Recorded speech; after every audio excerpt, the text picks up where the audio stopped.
As you were? Originally, no. I thought it was the right time to step away. And, you know, my wife and I have 4 kids and really just stuck myself into family life, you know, and got back involved with youth athletics and then worked my way back into it, coaching high school baseball. And the itch was still there, you know, and was very excited about the opportunity to get back into it, especially to come to Boston here and get the chance. So I'm looking at the 1990 season, and I'm looking at the roster, starting roster, and there's a guy named Joe Oliver. Was that your big year? You know, when you look at everything said and done,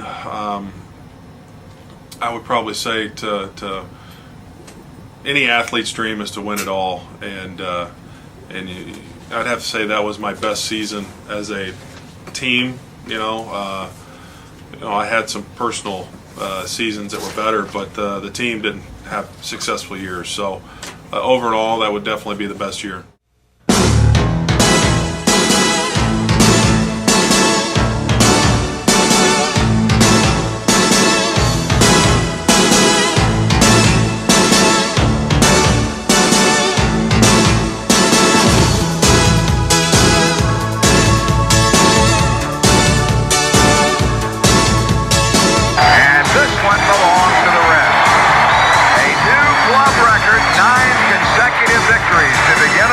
Season. And he struck him out swinging. And the 1990 National League Championship belongs to the Cincinnati Reds. The Cincinnati Reds have done the absolute improbable by defeating the club considered to be the best in Major League Baseball, and they've done it in a 4-game series sweep. Did they think you were the next Johnny Bench? When they looked at your size, they looked at your... You know, it's always been something I've tried to stay away from any type of comparison. Even when I was 17 years old, coming out of Boone High School, those are impossible shoes to fill. Right. You know, and I would never want to have ever wanted that expectations thrown on me. You know, people kept throwing that at me, and it's just not attainable. And I wanted to be the best Joe Oliver that I could be out there, and not the next Johnny Bench. You know, and I was proud that I got the opportunity to play there for quite some time and to win a World Series in Cincinnati, to win an MVP, team MVP there. I mean, it's pretty special. And to know that my name's somewhere on that list as quality catchers that caught with the organization. Joe Oliver. Getting his biggest taste of the majors yet, Oliver handled the catching chores like a pro right off the gridiron.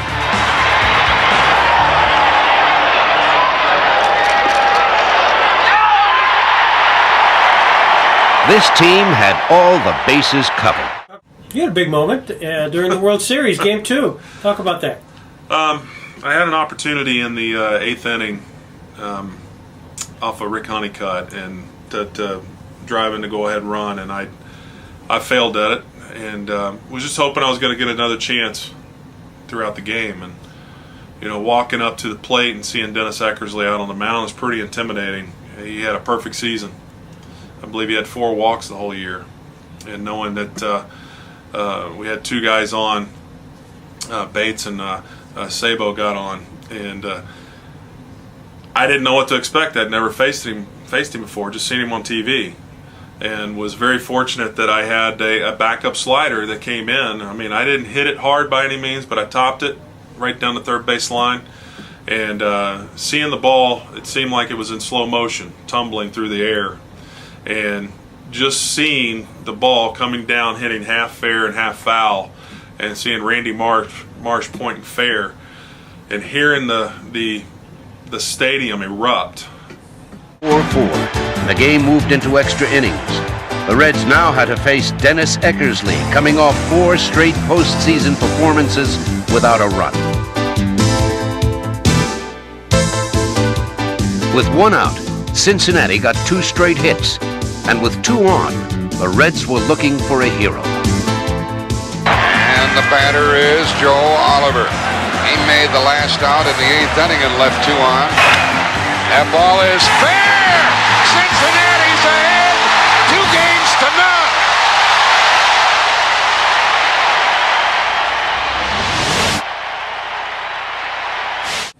I lived that fantasy that every kid has played in their backyard or front yard, having a game-winning hit, you know. And if that was my crescendo of my career, I'll take it. You know, every time since I go back to Cincinnati, somebody always tells me where they were in Game 2 in the 10th inning. Isn't that terrific? It's awesome. You know, it really is. And I'm very fortunate that I got that opportunity. You go on YouTube every once in a while and type in Joe Oliver? Yeah, I have to say I do. And getting back into to managing and coaching guys that most of them weren't even alive when I did that. Practically, I think just about all these guys, maybe a few of them were alive when I did it, but having to say, you know, tell them to get on their smartphones, take a look, you know. So it's pretty cool. It says the 1990 World Series would be the Reds' 5th championship, but also be remembered as one of the biggest upsets in baseball history. Do you believe that?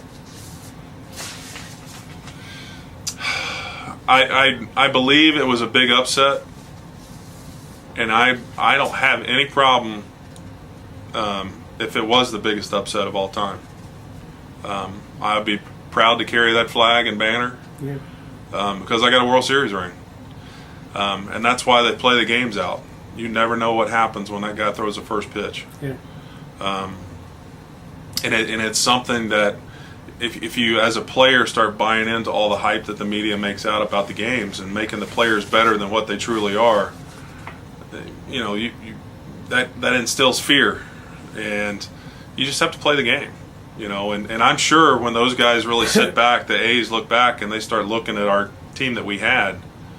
We didn't have the household names that they had at that point in time, but they could sit back and tell you we had a solid team, up and down the lineup and on the bench, definitely on the mound. Lou was very animated. I mean, but you know, his first day in spring training, he came in and told us he didn't know anybody in the clubhouse, which is kind of as a player, exciting. You've got a fresh slate. Yeah. You create that image, you know. You can create your own identity with somebody who hadn't had somebody trying to taint it, you know.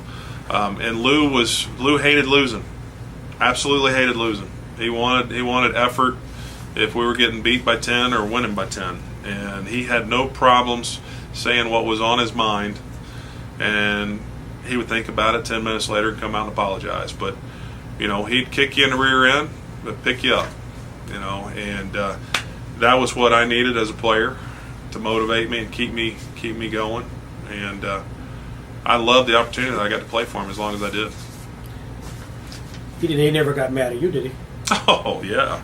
There wasn't anybody on the team that he didn't get mad at. I mean he would we butted heads quite a bit, but that was just Lou.